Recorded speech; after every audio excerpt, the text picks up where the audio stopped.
सोचिए, जब सरकार तय करती है कि ब्याज दरें घटाई जाएं या बढ़ाई जाएं, तो क्या यह हवा में तय होता है? नहीं। आरबीआई यानी भारतीय रिजर्व बैंक को सबसे पहले यह जानना होता है कि देश में महंगाई कितनी है। सोचिए, आपकी जेब में 500 रुपए हैं। आज आप उससे सब्जी भी ले आए, दूध भी, मोबाइल का रिचार्ज भी करा लिया और शनिवार को समोसे भी खा लिए। अब 6 महीने बाद फिर वही 500 रुपए हैं, लेकिन इस बार सब्जी महंगी हो गई, दूध के दाम बढ़ गए और समोसे अब 20 के 2 नहीं 30 के 2 हो गए हैं। चीजें महंगी तो हुई, लेकिन महंगाई मापी कैसे जाती है? ये मापी जाती है एक टूल से जिसे कहते हैं सीपीआई यानी कंज्यूमर प्राइस इंडेक्स।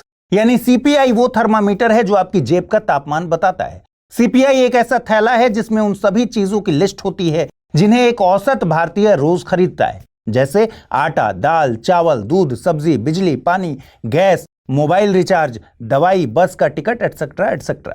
अगर थैले की कीमत जनवरी में 100 रुपए थी और जून में 110 रुपए हो गई, तो इसका मतलब 10% महंगाई बढ़ी, यानी सीपीआई 10% बढ़ गया। अब सरकार कैसे जाने कि समोसे, दूध, टमाटर और रिचार्ज की कीमतें कितनी बढ़ गई?